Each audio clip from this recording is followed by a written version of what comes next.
Good afternoon. It is 1 p.m. here in Kenya's capital, Nairobi. And this is The Ambassador. With me, your Ambassador Paul Mathenge. And this is where we debunk global diplomacy and geopolitics. Now to our very first story. President William Ruto is in Yokohama, Japan, attending the Tokyo International Conference on African Development, where he is pushing for stronger economic, technological and trade partnerships between Africa and Asia. The Kenyan head of state is among several African leaders invited to the summit, which seeks to deepen cooperation on development, climate change and investment. Maureen Rono with the details.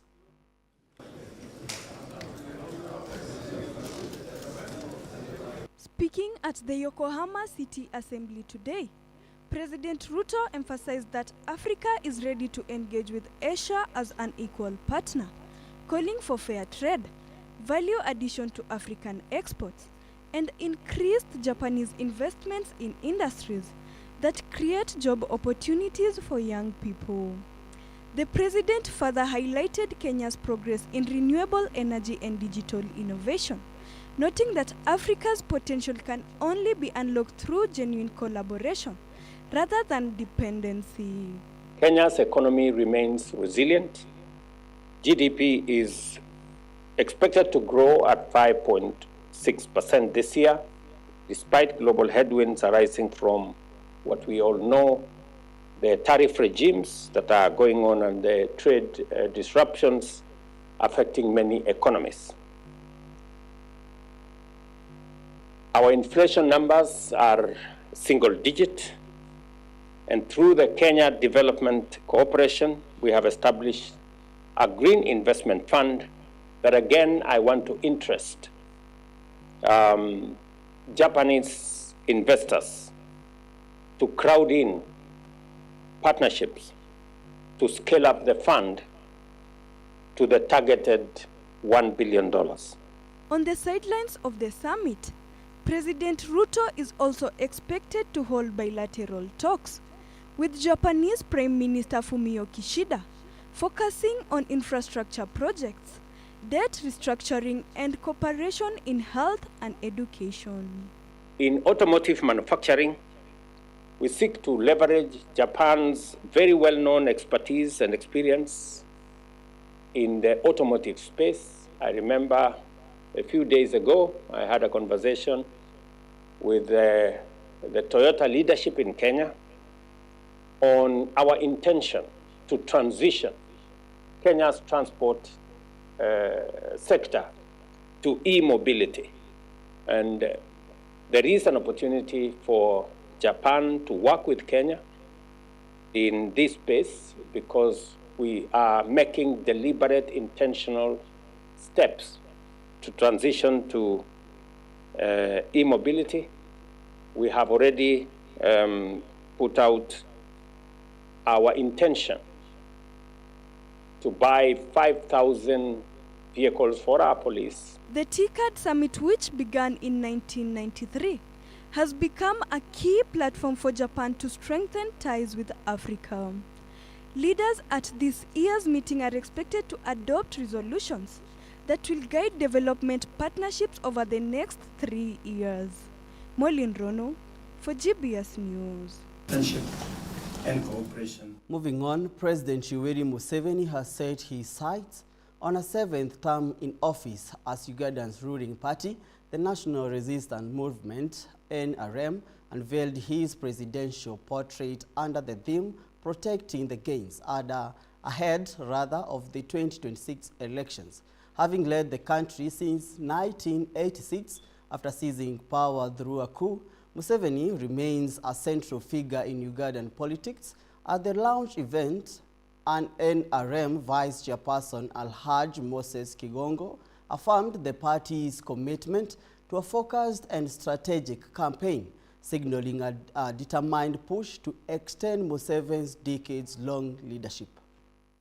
Yoweri Kaguta Museveni became Uganda's president in 1986 after leading a military campaign that ousted the previous government. Since then, he has remained in power through successive elections, representing the National Resistance Movement. His presidency has spanned major political transition, constitutional amendments, and shift in governance, making him one of Africa's longest-serving leaders. As Uganda approaches the 2026 general elections, Museveni has signaled his intention to seek a seventh term. Elections of 2026-2031 is yet giving the National Resistance Movement an opportunity to offer itself to the people of Uganda. We are a party that does not compete with anybody. We compete with issues.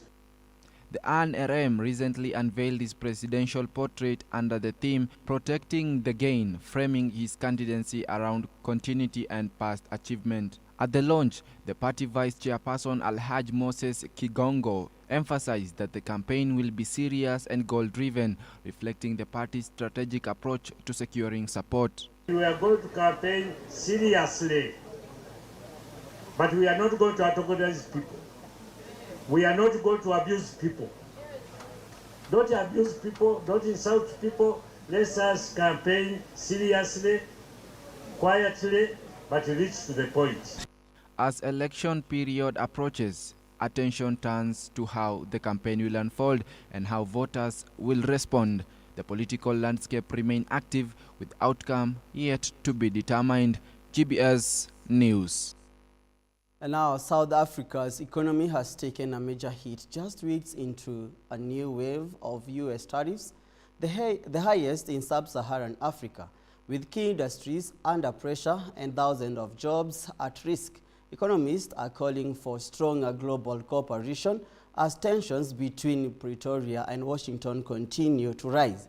Here is more on how the country is responding to this growing trade fallout. South Africa's economy is under pressure after the United States imposed a 30% tariffs on key exports, including vehicles and agriculture. Economists warn the move could cost up to 30,000 jobs and worsen the country's already high unemployment. The number of jobs likely to be affected. We base this on the ongoing consultations that we have with all the sectors of the economy, from automotive, agriculture, and all the other sectors that are going to be impacted. And at this stage, we are sitting at approximately 30,000 jobs that could be affected by this if it were to be mismanaged in any manner. These tariffs will have a severe impact on South African exports, especially vehicle exports, and also on agricultural exports. And unfortunately, people will lose their jobs that will not easily get new employment because of the huge unemployment problem we have in South Africa. I am concerned about it. So I am from a farming community. My parents are farmers. We know the citrus industry very well. Very concerned for the citrus industry as they do export a lot of products to America. And they do employ a lot of people, so that is a big concern. Obviously they have plans to supply this year, so what's going to happen with all that product? I also work for an American company, so the impact on me personally is also quite concerning. Tensions have escalated since President Trump's return to office, with diplomatic fallout and accusations of trade being used as a political weapon. Growth forecasts have been slashed, and industry leaders say South Africa is in the crossroads of America's protectionist agenda. Up to 2/3 of South Africa's export basket is comprised of mining sector output, as well as manufacturing items, and most notably automotive products. So these are directly in the crosshairs, given the very substantial 30% tariff. America is deeply concerned that it, as an empire, is in decline, and it wants to arrest its decline, but at the same time stymie the ascendancy of other nations. It's about international competition, and where there is a weaponization of trade and industrial policy. If we locked out of the United States, we will continue to work to enhancing relationships with, let's call it, the global north, excluding the United States, and the global south. In response, the government is pushing to diversify exports, strengthening ties with Africa, Asia, and the Middle East. China made an announcement at FOCAC this year that in fact we will reduce to 0% for all African countries but one. And we took the opportunity to engage with the Chinese to say, what does this mean? How to actually implement it? And this is a few weeks ago. They said, well, you need to sign an agreement. So there's a China-Africa Economic Partnership Agreement. You either sign the China-Africa Economic Partnership Agreement or some form of free trade agreement so that you are able to unlock this. With new deals in China and the Gulf, South Africa is working to reduce its reliance on the United States and secure a more stable economic future. Elvis Muyodi, GPS News. And now with that Africa news, Africa hit by US tariffs. The ambassador will take a short break. We'll be right back with more as we debunk global diplomacy and geopolitics.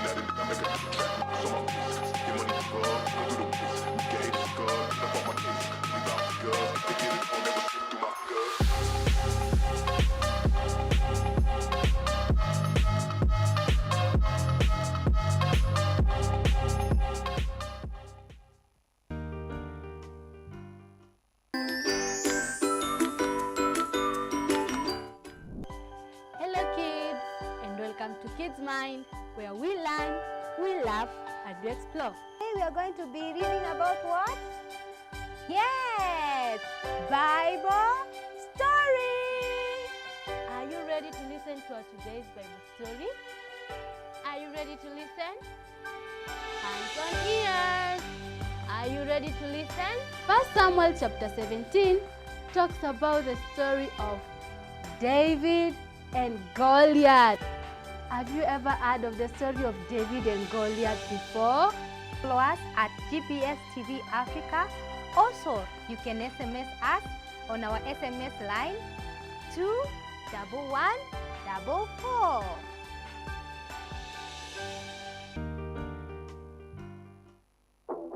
Every one of us, ama most of us, tulikuwa na ile say kuna Sunday best. Kuna these clothes. Sunday best. Kuna these clothes, they were set aside only for Sunday. So when I was growing up, why am I feeling only confident on Sundays?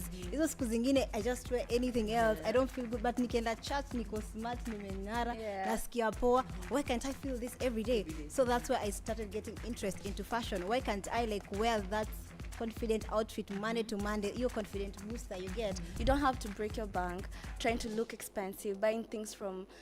That is another thing that is killing people, because you're seeing some trendy shit that is online and you're trying to get that, and that is gonna be hella expensive. About fashion is not about it. You have to buy new clothes, buy expensive things. There's some people who just wear thrifted clothes and they still look good, they still style them perfectly. It's not about buying new things, buying expensive things so that you can feel expensive. It's just a matter how you styling, because like I said before, outfits are not just fabrics.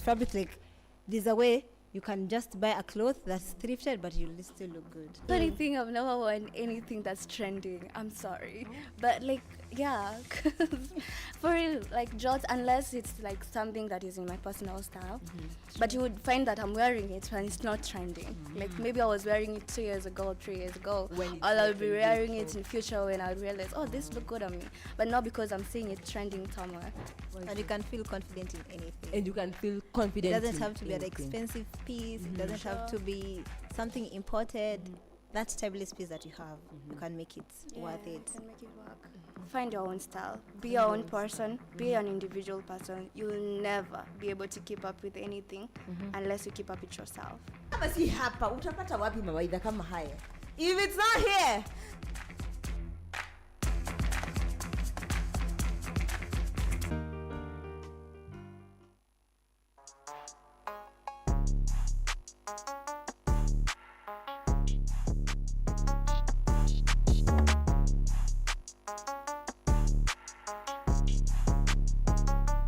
our riddle for the day, guys.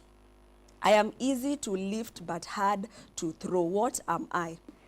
I've been a sculptor for many years now. It's about 44 years since I started doing as professional state artist. For 44 years, that's almost half a century. But now, where did it start? Before the 44 years, where did it start?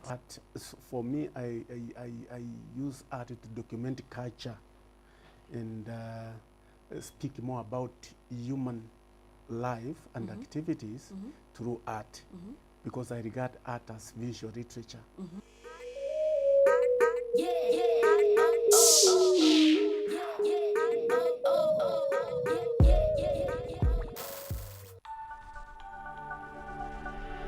Everywhere, GBS. Welcome back to The Ambassador as we break down the development news for you and get the bigger picture on what's happening globally.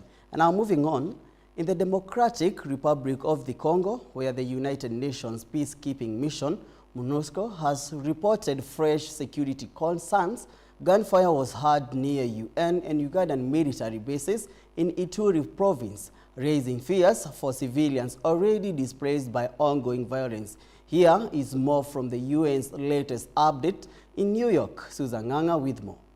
The United Nations is reporting new security concerns in the Democratic Republic of the Congo.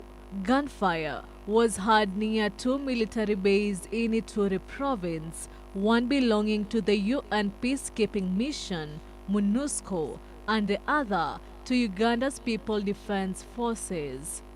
At a briefing in New York, UN spokesperson Stephanie Dujarric confirmed that shots were reported on Tuesday near MONUSCO's base in Bayo and close to the Ugandan forces base in Bule. And an update from our peacekeeping mission in the Democratic Republic of the Congo.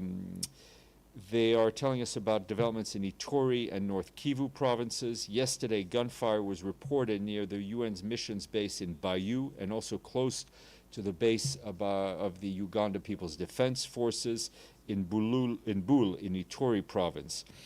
He said UN keepers immediately activated security protocols and sent out patrols to protect the area and nearby sites hosting displaced civilians. The UN mission activated security protocols and deployed patrols to secure the area nearby sites, hosting internally displaced people. Meanwhile, the mission's force commander sent a delegation to Komanda, Ituri province, to meet community representatives and honor the victims of the massacre perpetrated by the ADF in July.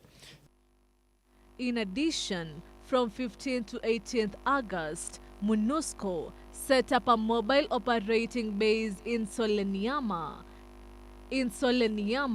Irumu territory, supporting demobilization efforts with the involvement of religious leaders, a move made at the request of local communities. On the 15th to 18th of August, the UN mission deployed a mobile operating base in Sulenyama in Urumu territory, which is also in Ituri, to support demobilization efforts with the help of religious leaders. That was done at the request of local communities. Susan Nganga, GBS News, Congo.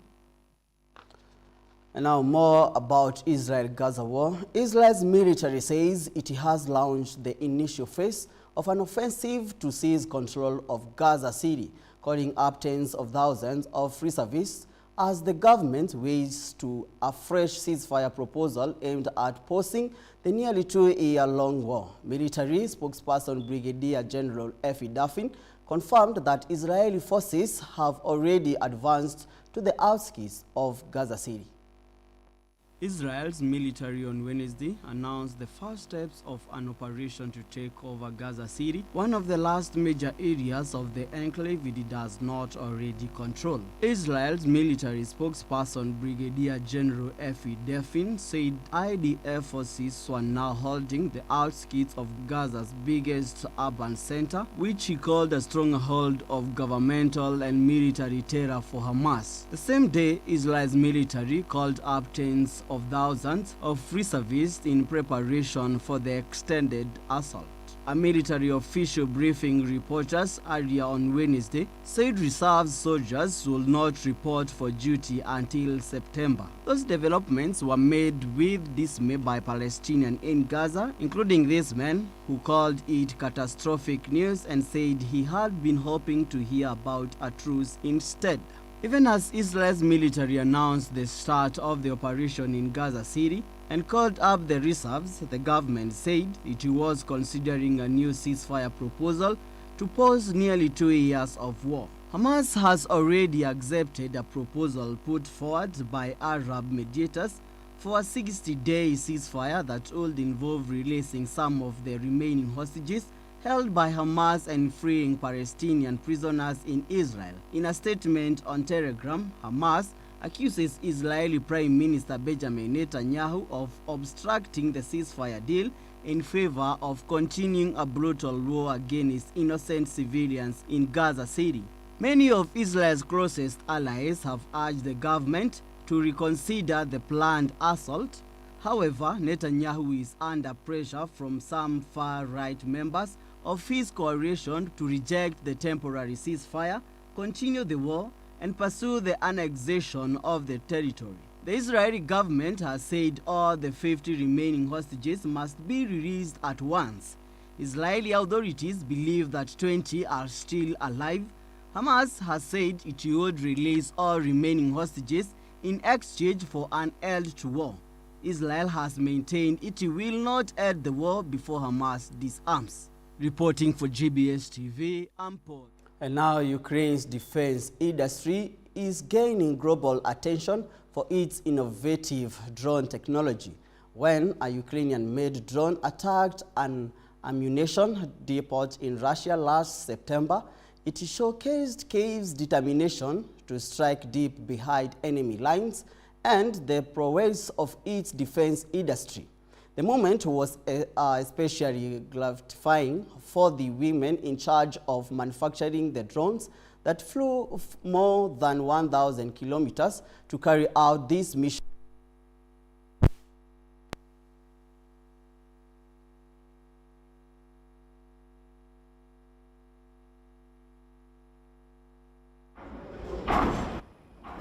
Weapon production is a huge guarantee of Ukraine independence, but also European safety.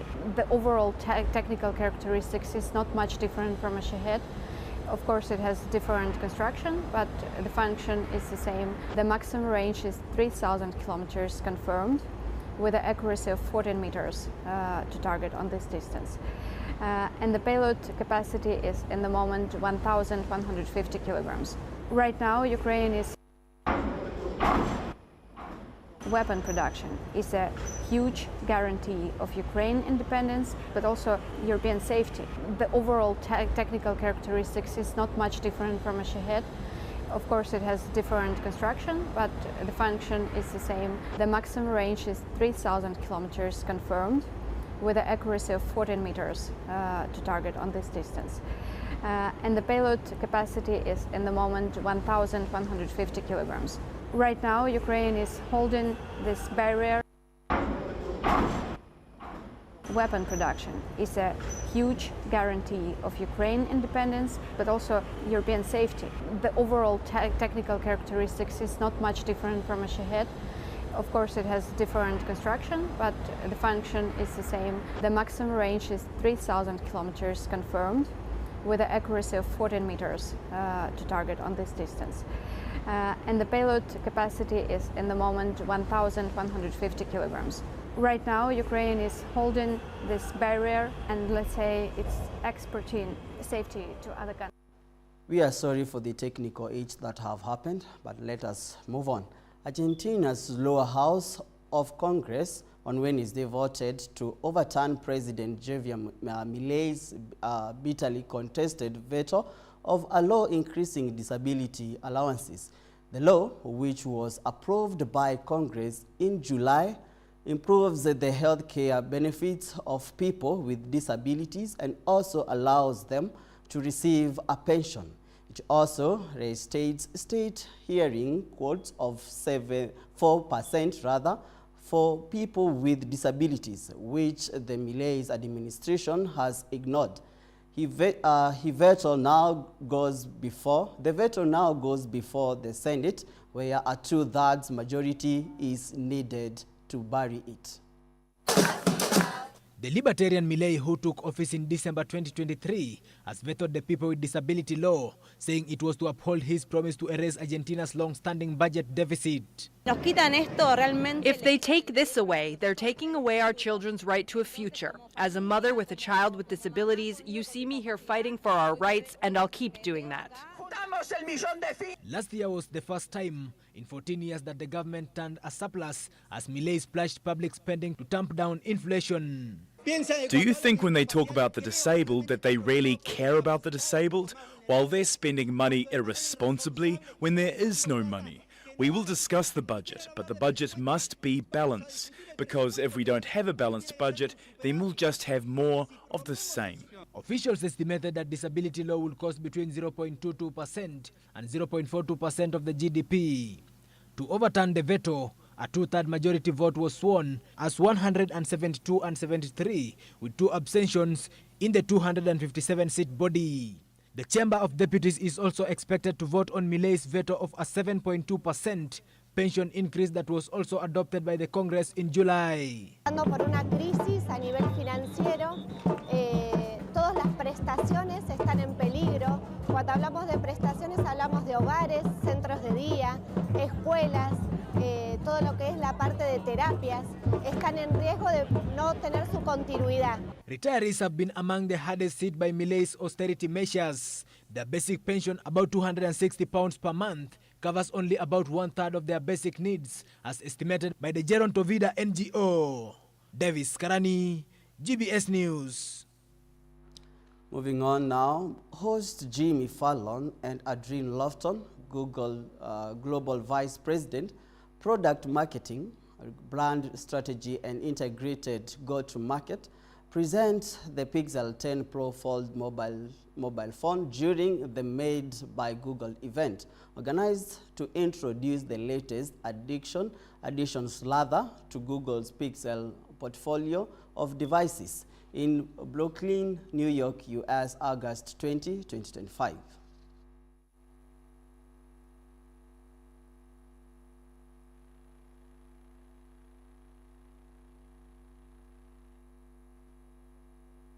You said the A word. I said. Can we talk about Apple? I did say the A word. You did. You said it. I believe deeply that at Pixel we are confident in our product and in our brand, and we love everybody in the game, so we can say anyone's name we want on this stage. That's what I'm talking about. All right. What we're trying to do is we're trying to make your phone more personal and proactive.